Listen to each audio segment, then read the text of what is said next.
दोस्तों, जीवन में एक बात हमेशा याद रखना, ईश्वर के फैसले पर कभी शक मत करना और ना ही कभी सवाल करना, क्योंकि ईश्वर का हर फैसला हमारे लिए बेहतर ही होता है।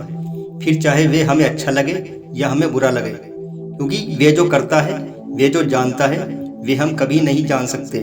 हो सकता है कि अभी जो हमें बुरा लग रहा हो, वे आगे चलकर हमारे लिए अच्छा होने वाला हो। इसलिए ईश्वर के लिखे पर कभी संदेह मत करना।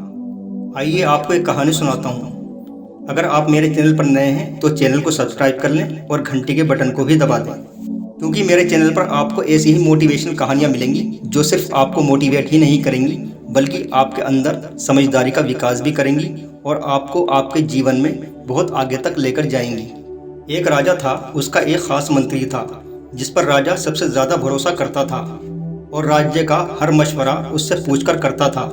उस मंत्री की एक आदत थी कि वे हर बात में यही कहता था कि ईश्वर जो करता है अच्छे के लिए ही करता है। एक बार राजा को पड़ोसी राज्य के राजा ने एक बहुत ही नायाब और सुंदर तलवार भेंट की जो सोने की बनी हुई थी। राजा ने तलवार को म्यान से निकाला और उसका मुआयना करने लगा। तलवार की धार कितनी पैनी है ये जानने के लिए जैसे ही राजा ने अपनी उंगली तलवार की धार पर फिराई, राजा की उंगली कटकर जमीन पर गिर गई और उसमें से तेज धार के साथ खून बहने लगा। राजा दर्द से करा उठा। ये देखकर राजा के पास बैठे हुए मंत्री के मुंह से एकदम से निकला, महाराज, ईश्वर जो करता है अच्छे के लिए ही करता है। जो कुछ भी होता है वे ईश्वर की मर्जी से ही होता है और वे अच्छे के लिए ही होता है। ये सुनकर राजा को गुस्सा आ गया। राजा ने कहा, बदतमीज, यहाँ मेरी उंगली कटी पड़ी है और मैं दर्द से तड़प रहा हूँ और तू कह रहा है कि ईश्वर जो करता है अच्छे के लिए ही करता है।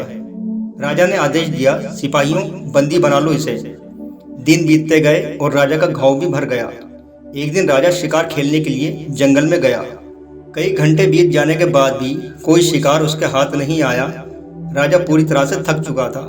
वे आराम करने के लिए घोड़े से नीचे उतरने ही वाला था कि सैनिकों ने जोर से कहा, महाराज, वे देखिए, हिरन। इतना सुनते ही राजा की सारी थकान दूर हो गई। उसने तीर कमान संभाला और तेजी के साथ हिरन का पीछा करने लगा। अब हिरन भी कहाँ हाथ आने वाला था, उसने भी अपनी रफ्तार बढ़ा दी। ये देखकर राजा ने घोड़े को चाबुक मारा और घोड़ा हवा से बातें करने लगा। हिरन का पीछा करते करते वे घने जंगल में पहुंच गया, लेकिन हिरन उसके हाथ नहीं आया। वे रास्ता भटक गया, न सैनिकों का कोई पता और न ही बाहर जाने वाले रास्ते का कोई पता। राजा बहुत थक चुका था। उसने अपने घोड़े को पेड़ से बांधा और पेड़ के नीचे ही लेट गया। लेटते ही उसे नींद आ गई। कुछ देर बाद शोर की आवाज से जब उसकी आंख खुली तो उसने अपने आप को जंगली लोगों से घिरा हुआ पाया, जो भाला और तीर कमान लिए हुए उसके चारों ओर खड़े थे। उन्होंने राजा को बंदी बना लिया और अपने सरदार के पास ले गए।